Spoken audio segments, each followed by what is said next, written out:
we're saying jalapeno wrong, Daniel. Are you sure it's not jalapeno? Ja- Because that's what I thought. yeah.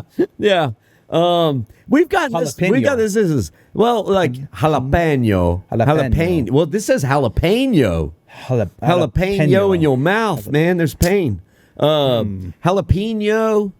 Well, okay. So I've thought about this stuff at length, and I often choose the colloquial Texas way to pronounce stuff as opposed to the dictionary correct. Because in Texas, if you say it correctly, you're saying it wrong.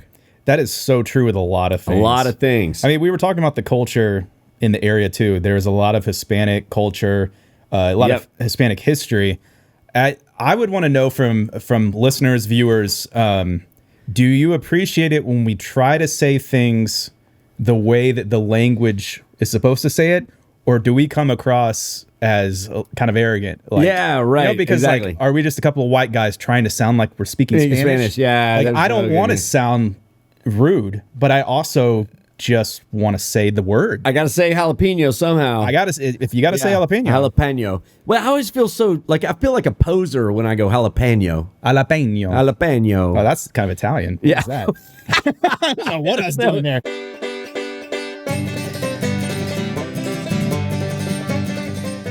Well, howdy, folks. Welcome back to the Talkin Texas podcast.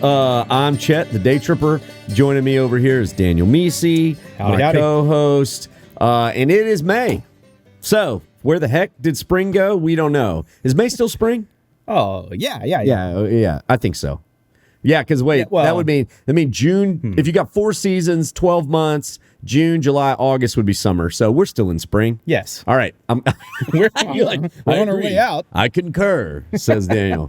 All right. So before we get in, a reminder to y'all, please like, subscribe, comment, leave us a 5-star review. All that stuff helps the podcast grow. And we've really been enjoying bringing it to you guys every month. Maybe we'll even start to do double months.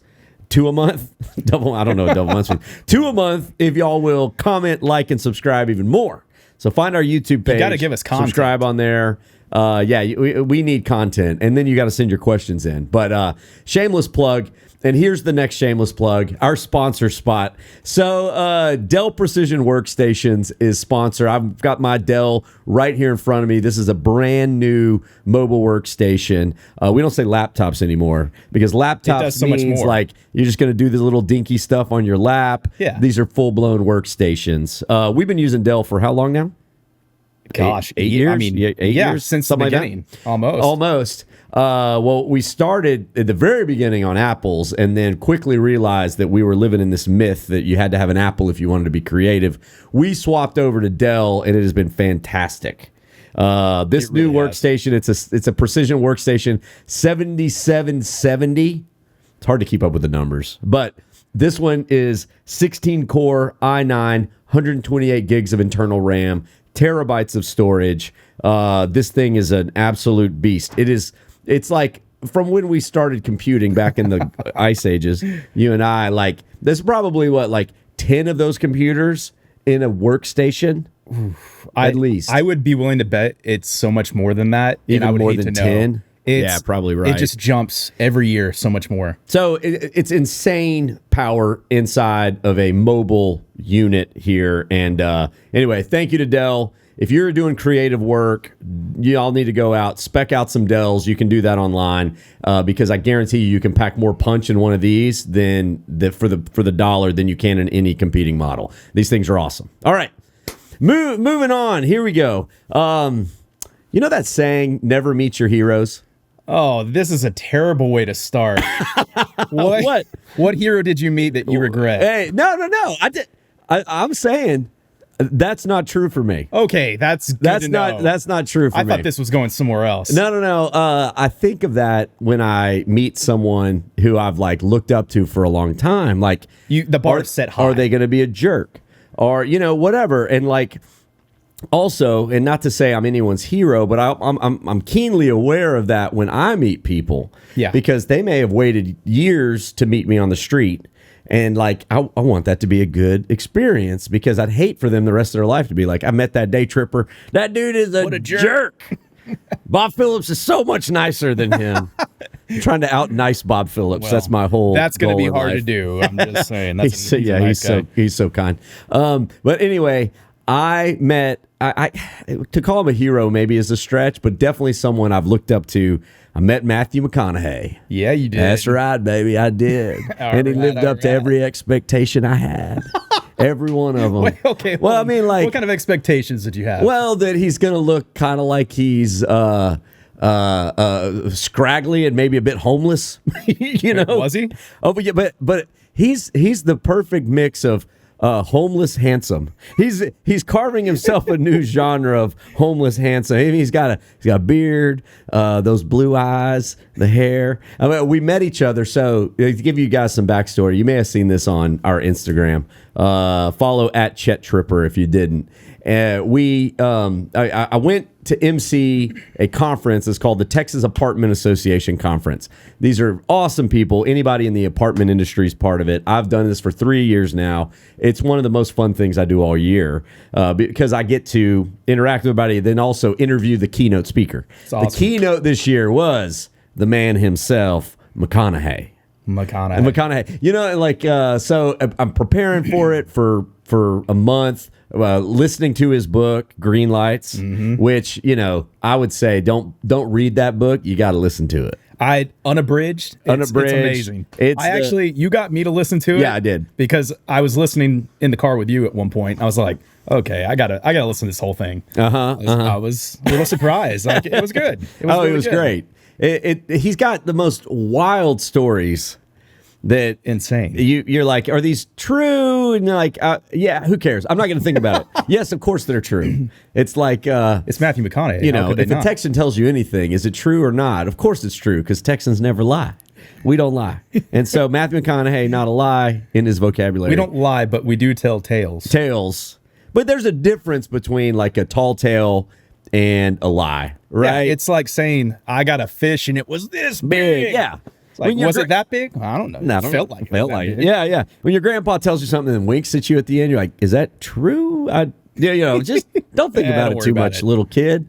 So for about an hour, I sat on stage about a foot away from Mr. McConaughey, and we just chatted. He told all the stories that he tells in Green Lights, mixed with some charm. That's a good old Texas charm. Man, but he was super nice. Yeah. And just what you would expect. Even beforehand, I introduced myself to him, and he's like, all right, hey. You know, he's kind of pacing around, kind of wily-eyed. And then we did this thing on stage, and then afterwards, we got to hang out backstage just a little bit. But, you know, I think he's a force. He's just a consistent man of he is who he is. He knows who he is, and he just exists in life. And the rest of the world bends around McConaughey. I mean, you know, from what it sounds like with his book, like he's gone through a lot. He figured out what he wants in life, and now he's going towards it. Yeah, you know, only looking for green lights. Only for green lights, and you move the target, not the arrow. Right? That's right. The target goes to the arrow. Man, one thing I learned from his book, he's deep. I mean, I had to pause it a few times and go, wait, hold on. Rewind it 15 seconds, listen one more time. I'm like, that was good. But I guess that was what I kept noticing. And I hate sounding like bad, but I think it's just an actor, right? Yeah. And yeah. He's a handsome face. Sure. I have a stereotype of we've worked with a lot of different talent, actors, different people.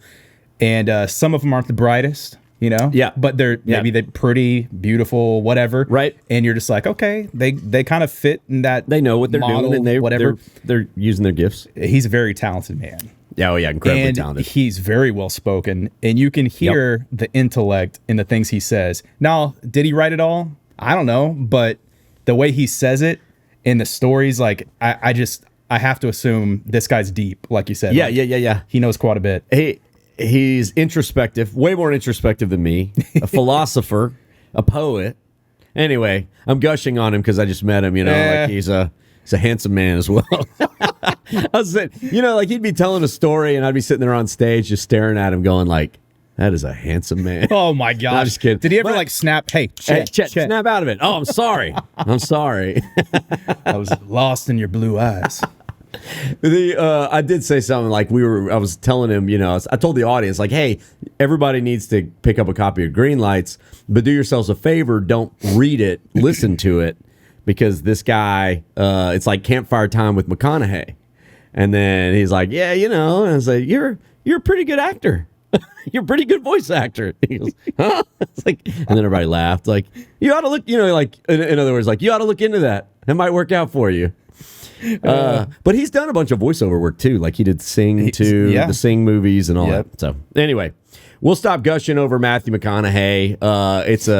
It was cool to meet him and find a guy that, Does he watch the show? Fellow Longhorn. No, doesn't watch the show. Okay. I don't think he knew who I was. Never mind. He's dead to me. Yeah, he's dead. Not yet. Although I did make a pretty hard pitch to Camilla about, you bring it. We travel Texas. We visit places that your kids should know about. Why are you pitching this to his wife? Okay, so after we were on stage, he had to go to the next room over for like a photo op, VIP, like people who were at a certain level of sponsorship got to go into a room and take photos with them. The step and repeat thing, like with the celebrity. And me and my wife, Laura, and Camilla were just hanging out side stage, maybe 45 minutes, an hour, I don't know. So we just talked to her for a long time. She's fantastic too. And just, talking about kids. They got 3 kids, talking about life. She was interested in what I do for a living, and she was charming. All right. Yeah, and beautiful as well. Beautiful, handsome people. She was not a homeless beautiful. She was just like a beautiful. Oh, okay. McConaughey, maybe homeless is the wrong word. Rugged handsome. Rugged handsome. So, anyway, it's funny. I trying to tell your kids who he is, and they knew of him. My son, being a huge UT sports fan, knew of him. But they knew him as the koala in Sing. Yeah, they're like, is that the koala, Mr. Something in Sing? And I was like, what can I show him? What McConaughey movie can we watch together as a family? Yeah, and Dallas Buyers Club, right? Yeah, right. Come on, kids, get on the couch. We're gonna watch Dallas Buyers. And this is what got him an Oscar. Pay attention. That's right.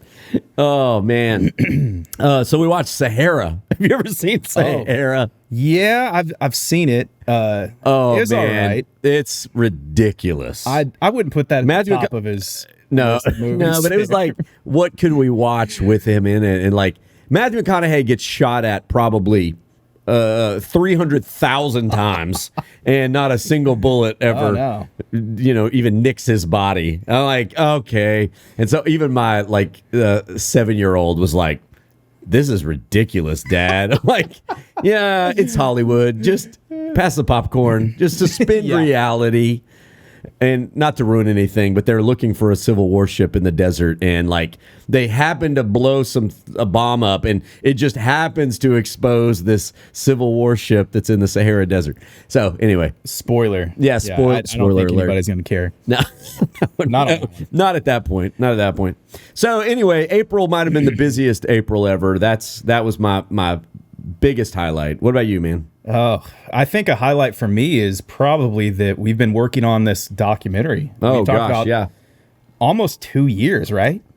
Year and a half. October. We started in October. So it'll be a year and a half. Thought process maybe. Oh, yeah. Before that. Yeah. But sure, year and a half. We'll call it that. It's come to a close. Whoa, I've been there with you. So I know that. That's not news to me, but it is exciting. It seems exciting. Like, is it really?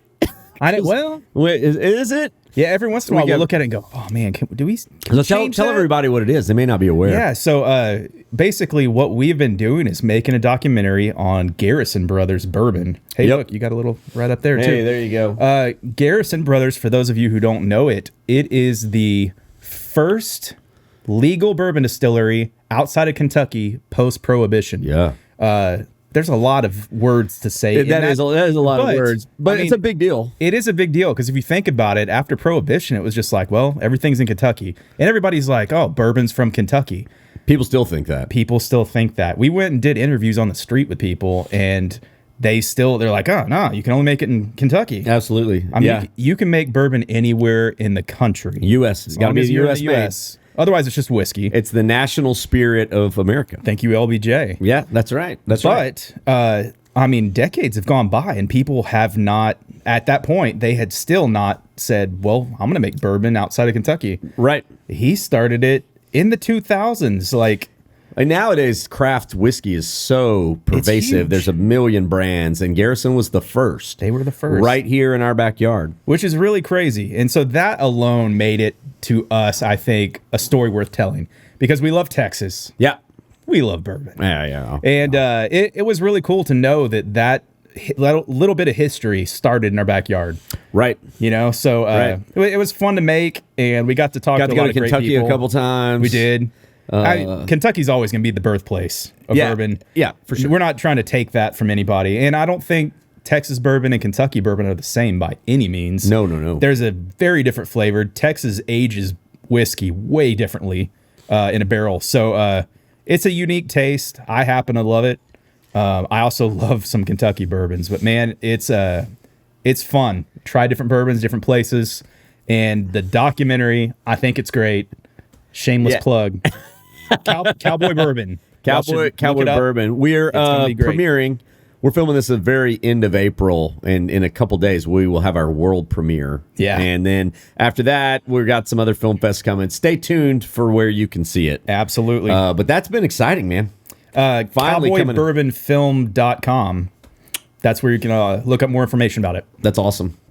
I know you weren't there. Another big thing that happened in April, Georgetown hosted the first ever Two-Step In music festival. I was nervous about that. Dude, we had a podcast about how nervous we are. It went off perfectly. Yeah, it did. The acts were just amazing. I mean, from the old school guys to the new school guys, it was something else. And for a weekend, Georgetown felt like the center of the universe. Yeah, no kidding. Yeah, backstage, I had some friends.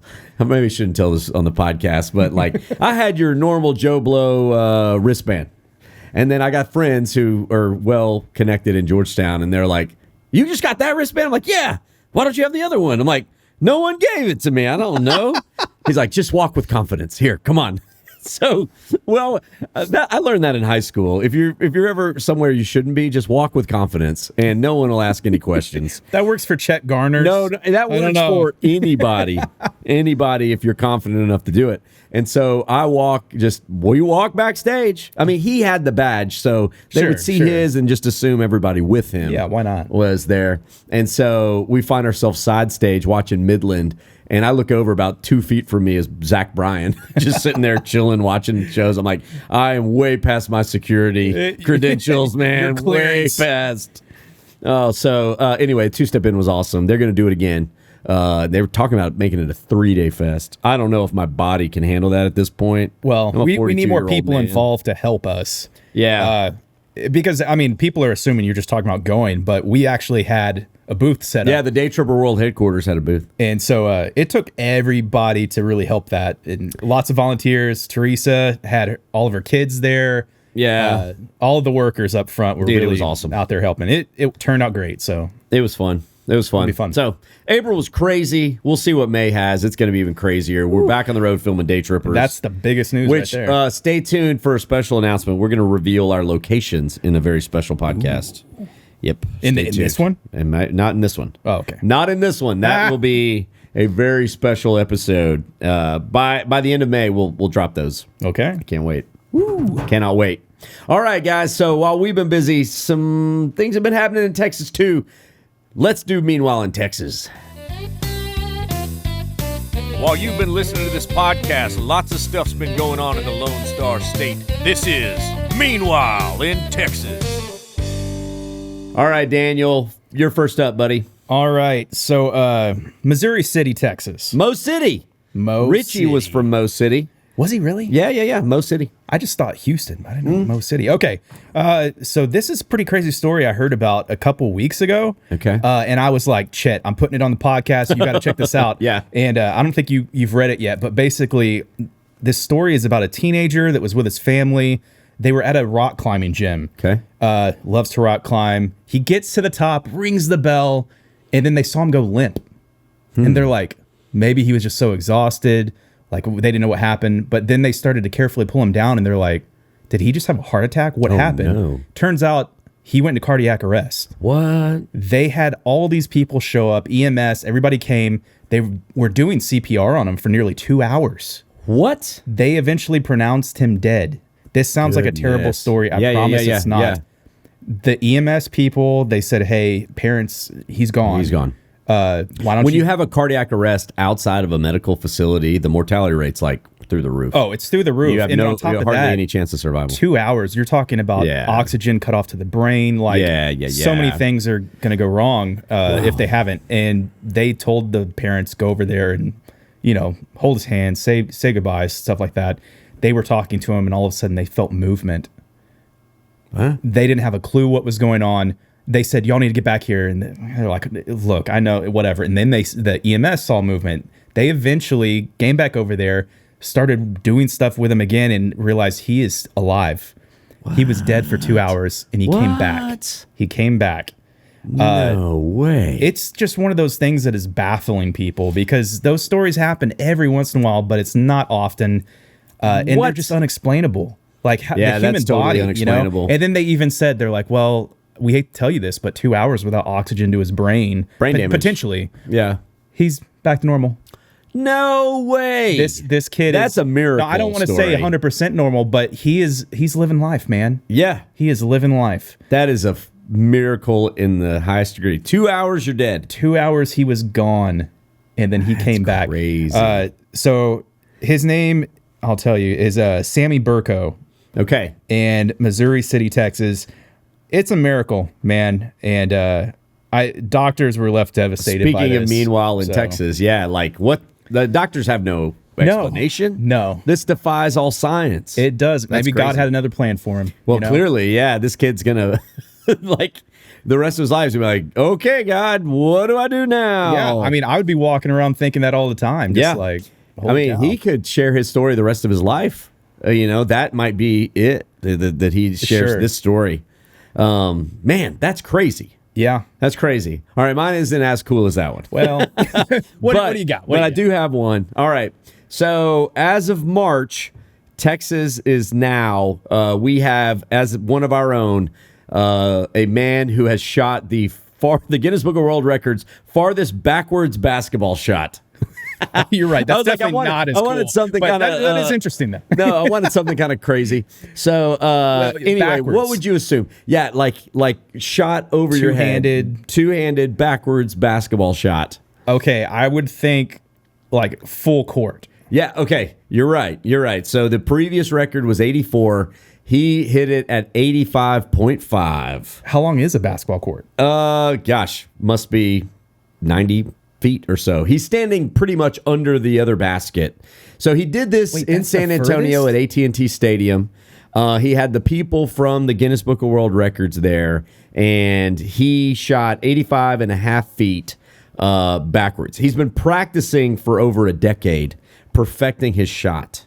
So, Chet, I think I could do that. I know, same. My reaction was like, give me enough tries, I'll hit it one of them. I mean, right? There was a video of me, I don't know if I told you this, on YouTube. It's still on there somewhere. What? Where I took a football and I threw it into the net like on my first try. And I used to be a PE coach for a little bit. Okay. A while back. And so in between classes, you would kind of goof off and the balls would slam around. And I had told somebody like, oh, you could do this, So wait, you drop you're sitting, you throw a football and swish the net? Swish the net. Nothing but, no, into the net. But I'm saying nothing but net. Oh, okay. And I don't know. I think I could do that. I know it's backwards, but so you can find this online. He has to chunk the ball. I guess so. I'm like, but I'm thinking, you give me enough shots, I can do it. Well, okay, right, that's a good question. How many attempts does he get? It didn't say how many attempts he had, but evidently he was good enough at this to where the Guinness Book of World Records was there to document, along with the mascot from the Spurs, that coyote thing. I don't know his name. Viewers should write in and tell me his name. And so people were expecting that this was going to be a moment where a world record was broken. Now, if I'm doing it, you might be really wrong. You might be there a couple days, but eventually I'll do it. Okay. Jeremy Ware is his name. Jerry Ware. Mm-hmm. And it's soon Jeremy it will be Ware, Daniel Mecey. Daniel, yeah. Hey, look, start practicing, and in 13 years, you can get Guinness Book of World Records to come watch. Wait, why you do 13? Well, that's how long he's been practicing since 2010. I'll do this on tomorrow. This thing. Call him up right now, Chet. I got this. All right. Guinness Book of World Records. So he's got this weird form where he chunks it and kind of spins.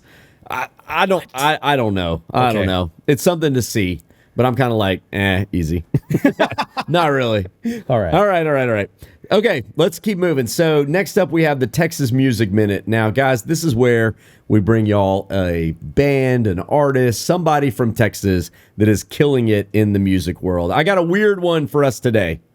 I don't know how people are going to respond to this one. Oh, no. Okay? Not because the music isn't good, but because most of our listeners, I assume, are English speakers. And this song is in Spanish. That's okay. Okay, yeah. So I learned about this recently. You ever heard of an artist named Bad Bunny? Yes. Bad Bunny is huge. I don't listen to him a lot because he's in Spanish. He's like a pop artist, he's a rapper, pop rapper that is all Spanish. But as far as in the world right now, Bad Bunny is one of the top musical acts in the entire world. Right. All right. So he plays Coachella recently. Coachella, one of the biggest music festivals in the entire world. And he was the first ever Spanish-speaking artist to headline. So he headlines Coachella. He starts singing a song, and who does he invite on stage? Texas's own Grupo Frontera. So I'm going to play y'all the song that is Bad Bunny and Grupo Frontera. This is a song that was just released like 8 days ago on Instagram or YouTube. He's got 63 million views. Wait, and who are they again? They are Grupo Frontera. Grupo Frontera. They did this song as a collab with Bad Bunny, and it broke not just the internet, but it broke a lot of boundaries too. So I had to do some research. Grupo Frontera makes a kind of music that is called regional Mexican. That's actually a genre. Okay. All right. It's a mix of cumbia, and you kind of feel some Tejano. Bad Bunny does a kind of music called reggaeton. And so it's the first time that this regional Mexican music, which has been growing in popularity, has gotten like this huge stage. And it's been, because of the internet, you can like niche down and listen to artists that don't get any radio play nationally, but people have become super interested in this genre called regional Mexican. It's new to me. This is why I was like, oh, this is cool. I just like learning about new artists. So Grupo Frontera is from McAllen, Texas. They somehow get plucked out of obscurity, in my world at least, by Bad Bunny, one of the biggest artists in the world, and they now have this enormous stage. So this is a song. Usually regional Mexican is like ballads about lost love or historical events. This one is about a stalking an ex on Instagram. No. Which is kind of like, they're genre mixing, right? They're twisting genres, and the song's got some jams in it. And so I present to y'all, it's un ex ciento, un ex ciento. It's, I don't even know if I'm saying it right. It's like a mix of letters and numbers. And here it is, Grupo Frontera and Bad Bunny. Me queda 1% y lo usaré solo para decirte lo mucho que lo siento. Que si me ven con otra en una disco solo es perdiendo el tiempo. Baby, pa' que te miento. Eso de que me vieron feliz no es cierto. Ya nada me hace reír. Solo cuando veo las fotos y los videos que tengo de ti. Salí con otra para olvidarte y tenía el perfume que te gusta a ti. Prendo para irme a dormir, porque duermo mejor si sueño que estás aquí. Si supieras que te escribí, te he mandado los mensajes, siguen todos ahí. Wow, que mucho me ha costado. Quizás te hice un favor cuando me fui de tu lado. Borracho viendo tus fotos, me duele ver que tú seas mejorado. No tienes días grises, ya no te duelen las cicatrices. Y yo pensando si decirte que me queda 1%.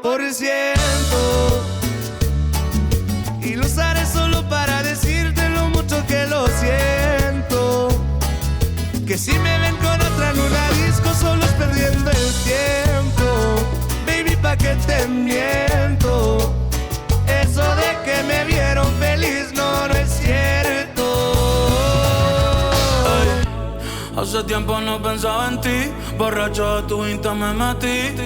Baby, ya sé que a ti te va bien, que de mí tú no quieres saber. Ey, viviendo en un infierno que ya mismo incendia, jugando contigo como si fuese el día. Siento que ya no estoy en tu corazón, ahora estoy en tus pies, rogándote, en el tequila ahogándome. Los muchachos están invitándome a salir, la paso. All right, there we go. I love it. I do too. I love it. It's a great tune, man. You know? And now I feel like Mucho gusto.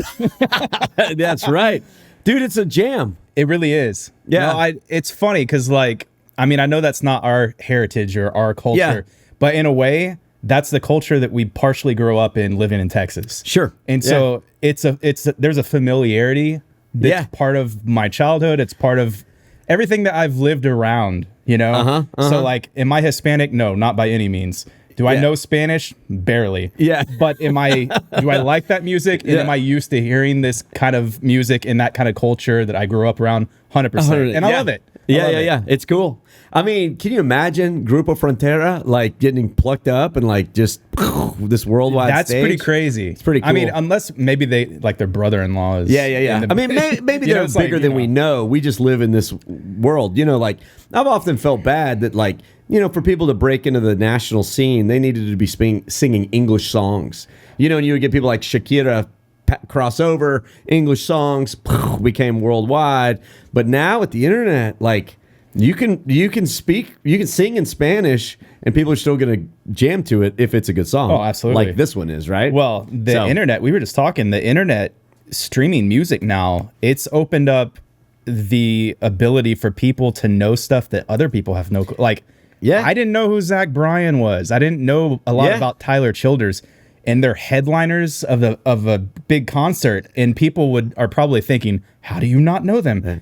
I listen to my own little stuff. You listen to terrestrial radio. It'll play what it plays. I know. And the internet is like this whole other thing. That is awesome, and I like that you shared that. That's pretty cool. Grupo Frontera. Y'all look them up. The music video looks like it was filmed in Big Bend. So it kind of looks very familiar too. Very cool. Cool. All right, guys. So let's head into some questions. Are we there yet? Hey, can you pass me the snacks? When are we gonna stop? I gotta go. All right, I've got some tough ones. Michelle Adams, what is the best state park? Oh, gosh. I know. That's like the impossible question. That's not subjective at all. Right, I know. State parks are so amazing and diverse that there's just no way to pick a favorite. People ask all the time, like, what's your favorite town? What's your favorite whatever? So, like, I mean, what do you like to do? Like, do you like to go hiking only? Maybe head to, I don't know, Big Bend Ranch State Park, Davis Mountain State Park. Big Bend Ranch State Park the West Texas probably ones. one of my favorites. Yeah. But you like the desert. But I mean, is that a place you'd want to go all the time? Not really. Yeah. It's fun to vacation there like once, but then after you've done it, like it's gonna be a while before I go back. Sure. Mainly because it's so stinking far away. But Palo Duro Canyon is stunningly beautiful. But if you like pine trees, you know, you got to go over into East Texas, like Huntsville State Park or something like that. Beautiful. Yeah. How many state parks do we have again? There's like 80 something. That's what I was thinking. Yep, 80 something. So, Michelle, sorry, can't help you out on that one. I mean, we're going to be no help. But, I mean, honestly, like, here's my advice. If it's a state park, it's worth visiting. Absolutely. We have an episode that's Texas State Parks Road Trip. And I would say watch that and see which ones you want to visit the most. That's right. That's on our YouTube channel, the Daytripper TV. So, check it out. A lot of y'all are probably watching this on the YouTube channel. So go dig around in the videos. You'll find it. All right, here's one I had to look up, and I did it because the question fascinated me. Heather Scott Miller, what's the history of our state dog? The history Pop quiz. of Do our you state know our dog. state dog? Our state dog should probably be like a blue heeler. Oh, blue is close. It's a different blue dog. It's a blue Lacey. Lacey. A blue Lacey. Wait, is a blue Lacey look like a healer? Or? No, not really. Okay. No, Well, it looks more like a hound dog. They're like a Weimaraner. Okay. Yeah, but smaller. Well, Beautiful dogs. There you go. Beautiful spot. So, okay. yes, indeed, our official state dog is the Blue Lacey. And that is because it is a breed that originated in Texas.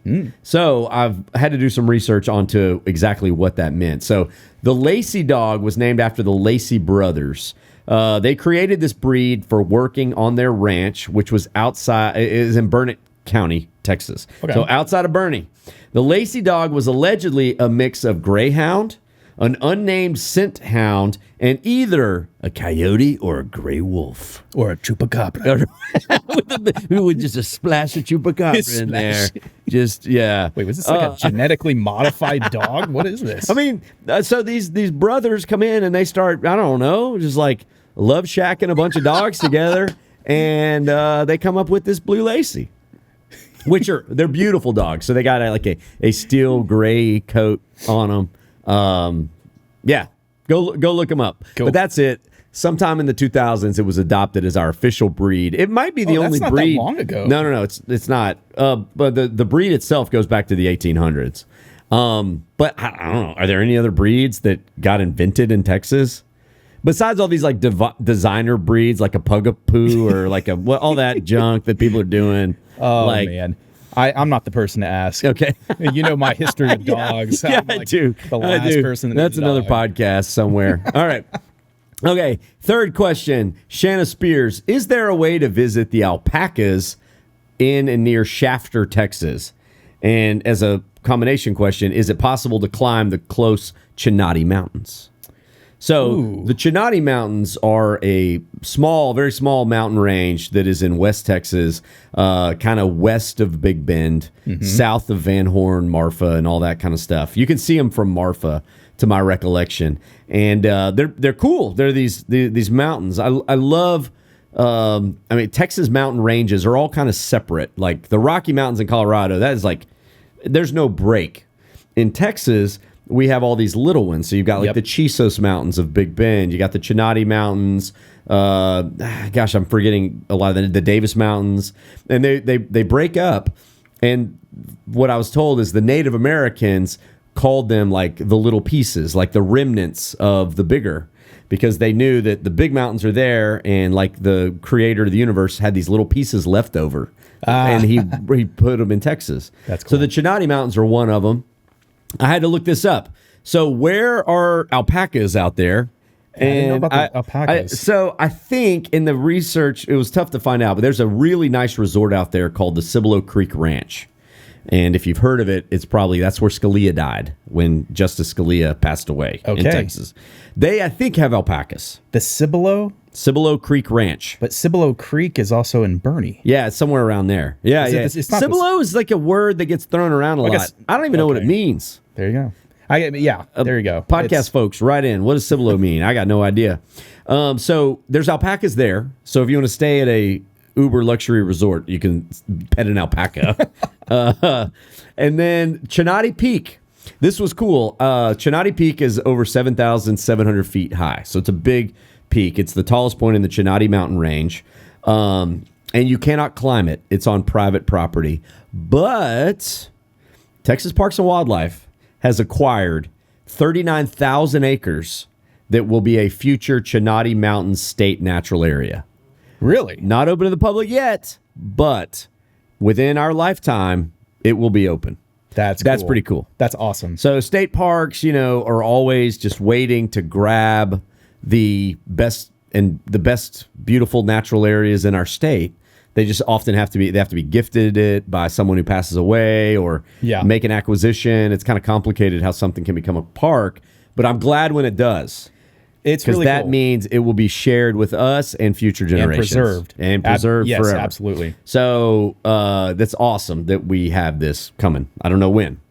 That's cool. The newest state park, Palo Pinto Mountain State Park, which is up by Mineral Wells, that I believe is now open. That is our newest state park. They were able to grab this chunk and open it up to the public. So that's cool. So her question, can I visit the alpacas? Yes, if you have $1 billion. It's not that expensive. I'm sure it's very nice. Can I climb the Chenati Mountains? No, but if you have $1 billion, probably. Everything's negotiable. All right, now we head to something about people who just needed to get something off their chest. Hey, Daytripper, I got a bone to pick with you. Oh my goodness, it's the Daytripper. We love your show. All right. We call this fan rants and musings. The first one comes from John Cox. He says, I watched your East Austin episode. I think he means West Austin. But he says, totally missed the opportunity to showcase the Texas Military Museum at Camp Mabry. There's lots of good exhibits there, and it's free. So we dropped the ball. I've been to Camp Mabry. It's been quite a while. I've never been. I've driven by it. Well, you know how when you drive by Camp Mabry on a Mopac, you can see like the planes and all the stuff that Yeah. Oh, yeah, out yeah, there. yeah. So that track, it used to be open to the public. And I remember going there and we'd walk the track. Really? Yeah. Okay. Because it literally Different day. just very different. Different day. I don't know how open or how accessible it is. The museums I know are open to the That's cool. public. I've They not probably been to got to the go through museum. security clearance. I guess we missed the mark. We did. Well, I've known it's there. I hadn't visited it yet, but my thought was, we get a lot, not to say that this museum isn't amazing, but we find military history in a lot of small towns. We do. And so that's a topic that we have covered a lot. Not to say they're on this level, but that's something that when you visit a small town, like you're going to talk about their history, their military museum, or the Army tank that's sitting outside of the VFW hall or whatever. And so and we have to make our content diverse. So in West Austin, there was so much to do. We decided let's save the military history for the small towns. Yep. Whether that was the right or wrong call, that's up to you. But that's what we did. So I do want to go back. I don't know when we would feature it, but I want to go see it personally. We need to check it out. All right, here's a fun one. Good morning, Chet. Longtime viewer and fan of the Daytripper. You have a unique talent for highlighting what's great about Texas, especially small towns. You make the process fun. But I have a small request. When it comes to pronouncing jalapeno, please ditch the jalapeno and then pronounce it jalapeno. What? Jalapeno. American pronunciation of jalapeno by the Macmillan Dictionary. Your fans will thank you. Best regards. We're saying jalapeno wrong, Daniel. Are you sure it's not jalapeno? Yeah. Because that's what I thought. Yeah. We've got this. Jalapeno. We got this. This is like jalapeno. Jalapeno. Well, this says jalapeno. Jalapeno in your mouth, man. There's pain. Jalapeno. Well, okay, so I've thought about this stuff at length, and I often choose the colloquial Texas way to pronounce stuff as opposed to the dictionary correct. Because in Texas, if you say it correctly, you're saying it wrong. That is so true with a lot of things. A lot of things. I mean, we were talking about the culture in the area too. There's a lot of Hispanic culture, a lot of Hispanic history. I would want to know from listeners, viewers, do you appreciate it when we try to say things the way that the language is supposed to say it, or do we come across as kind of arrogant? Like, yeah, right. Because exactly. Are we just a couple of white guys trying to sound like we're speaking Spanish? Yeah. Like, I don't want to sound rude, but I also just want to say the word. I gotta say jalapeno somehow. If you gotta say jalapeno. Jalapeno. Well, I always feel I feel like a poser when I go jalapeno. Oh, that's kind of Italian. Yeah. What's that? I don't know what I was doing there. Yeah, I don't know what that was Okay. either. I'm just gonna keep saying jalapeno, Andrew. Jalapeno, This man. from Andrew Forsythe in Spicewood. keep saying Jalapeno. jalapeno. I think everybody be like, huh? It's a jalapeno. Huh? No, you're sounding jalapeno. Jalapeno. That is not right. All right. Last one. Hey, greetings from the north side of I-35, where it ends. Thank you for your channel. They're talking about our YouTube. And another to my mom and dad for sending me the YouTube link years ago. My husband and I are retired veterans. Thank you for serving. And although we've lived around the world, I've always called Abilene home because it's where I partially grew up, enlisted in and out of military bases. My husband grew up in rural Minnesota. We spent several months at the Shepherd Air Force Base, which is in Abilene, in the immediate area. Abilene was pretty much all that my husband knew about Texas.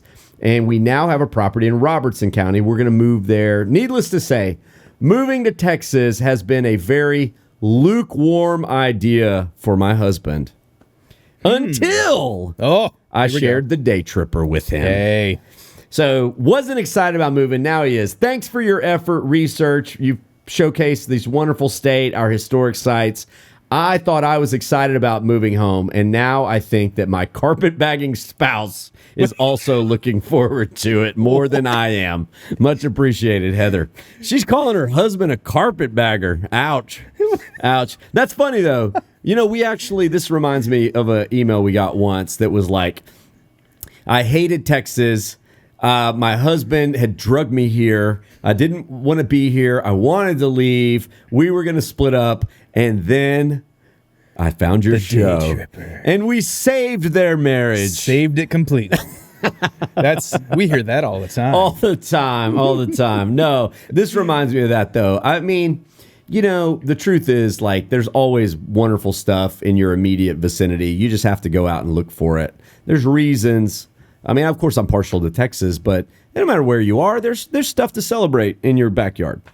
That's true, but I will say Texas, being the size that it is, allows us to have so many varying things. This is true. If you think about it. Oh, yeah. I mean, other states have a lot of stuff to do, but it's kind of like, here's their one thing. Here's this place's one thing. Yeah. We've got a million things. That's right.